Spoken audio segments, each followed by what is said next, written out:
This is an ABP Life podcast. EVM जो हैं इनमें एक प्रोग्रामेबल मेमोरी होती है। इनको मैनिपुलेट किया जा सकता है अगर आप कोई उसमें मैलिशियस प्रोग्राम डाल दें। वीवीपैट में भी काला शीशा लगा दिया गया था, तो इस वजह से हम लोग ये कह रहे थे कि या तो उसका ट्रांसपेरेंट शीशा करिए। सुप्रीम कोर्ट ने ये सारी हमारी मांगें को ठुकरा दिया है।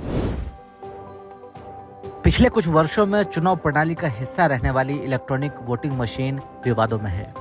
इसकी विश्वसनीयता पर उठते सवालों के चलते लगातार चुनावी प्रक्रिया को भी कटघरे में खड़ा किया जाता रहा है।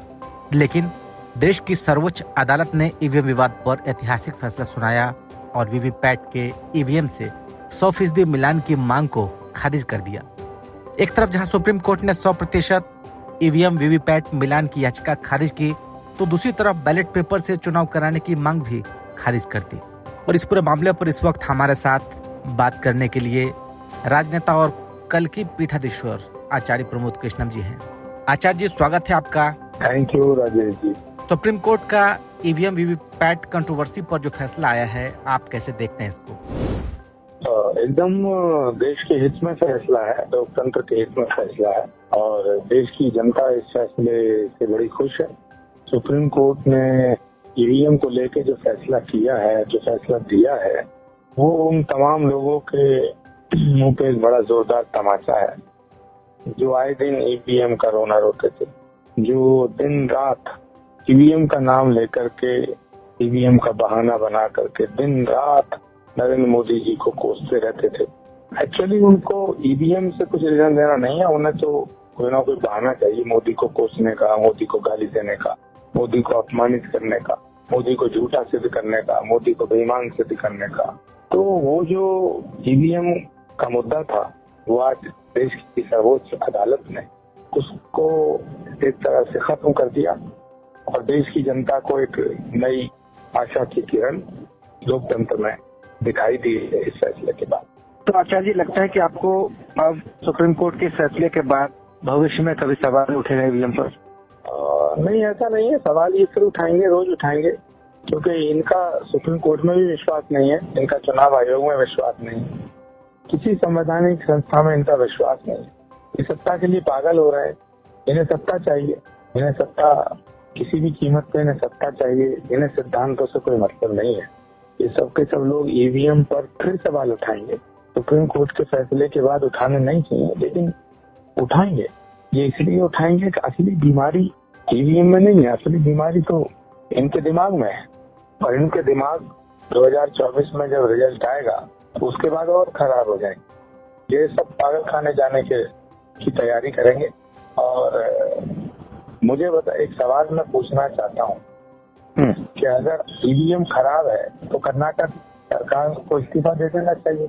ईवीएम खराब है तो हिमाचल की सरकार क्यों चल रही है, उसे इस्तीफा देना चाहिए। ईवीएम खराब है तो तेलंगाना की सरकार को इस्तीफा देना चाहिए। ईवीएम खराब है तो वायनाड में ईवीएम कैसे हो गई, वहां से राहुल गांधी कैसे जीत गए? ईवीएम खराब है, रायबरेली से सोनिया जी कैसे जीते? ईवीएम खराब है तो बाकी लोग कैसे जीते जहाँ जहाँ सरकारें चल रही? सवाल इस बात का है, जहां आप जीत जाते हैं वहाँ ईवीएम तो खामोश हो जाते हैं, जहां हार जाते हैं तो अपनी गलतियों को छुपाने के लिए ईवीएम को मुद्दा बनाते हैं, देश के लोकतंत्र को कलंकित करते हैं, देश के लोकतंत्र पर सवालिया निशान उठाते हैं। तो मुझे लगता है कि जो असली बीमारी है वो इनके दिमाग में है। इलाज तो दिमाग का होना चाहिए। तो इसमें सर सुप्रीम कोर्ट की तरफ से अलग अलग मैसेज दिया गया। एक तरीके से चुनाव आयोग के लिए अलग है, साथ ही जो याचिका करता एप्लीकेंट थे उनके लिए अलग है, और जो सवाल उठा रहे थे इसको लेकर उनके लिए अलग मैसेज है। देखिए, लोकतंत्र में सबको अपने अपने बात कहने का अधिकार है। आपको अधिकार है कि आप ईवीएम पर भी सवाल उठाएं, लेकिन दो बातें एक साथ नहीं चलेंगी। जब ईवीएम से आपकी सरकार बनती है तब ईवीएम ठीक हो जाती है, जब ईवीएम से आपकी सरकार नहीं बनती तो ईवीएम गलत हो जाती है। तो या तो आप ये कहिए ईवीएम खराब है तो हम इस्तीफा देते हैं, कर्नाटक सरकार को इस्तीफा देना चाहिए, हिमाचल को इस्तीफा देना चाहिए, तेलंगाना को इस्तीफा देना चाहिए। मेरा कहने का तात्पर्य मात्र इतना है, सवाल आप उठाएं, लेकिन कोई लॉजिक तो हो, आपका लॉजिक ही नहीं है कोई, आप इलॉजिक बात कर रहे हैं। तो सुप्रीम कोर्ट ने जो फैसला दिया है इन सब मुद्दों को खत्म कर दिया है। अब वो सुप्रीम कोर्ट के फैसले के बाद अभी ईवीएम पर सवाल नहीं उठाना चाहिए, लेकिन क्योंकि बीमारी इनके दिमागों में है ये सवाल फिर उठाएंगे। ये सुप्रीम कोर्ट के फैसले को मजबूरी है इनकी मानना, इनकी मजबूरी ना होती तो सुप्रीम कोर्ट के फैसले के खिलाफ भी बोलते। अब ये कहेंगे नहीं हम सुप्रीम कोर्ट के फैसले का सम्मान करते हैं लेकिन हम अपने बात कहते रहेंगे। ये तो मानसिक रूप से दिवालिया हो चुके हैं सर लोग। इन्हें एक 1 पॉइंट एजेंडा है, मोदी को गाली दो, मोदी को बदनाम करो। लेकिन आचार्य जी ईवीएम पर सवाल ऐसा नहीं है कि अभी उठाओ, पहली बार 2009 में तो खुद आडवाणी उठा के चुके हैं जब 2000 एनडीए की हार हुई थी उस वक्त। नहीं, शुरुआत में किसी ने अगर सवाल उठाया तो उसकी प्रमाणिकता तब तक देश की जनता के सामने नहीं पहुंची थी जिसने भी उठाया। मैं तो आज भी कह रहा हूँ किसी के मन में कोई सवाल है तो करे और लॉजिक तो हो। इलेक्शन कमीशन कहता है भाई अगर ईवीएम हैक हो सकती है तो ये करके दिखाओ, कराओ किसी से। जहाँ अब राजस्थान में सरकार किसकी थी? अशोक गहलोत जी की। वहाँ दूसरी सरकार कैसे बन गई?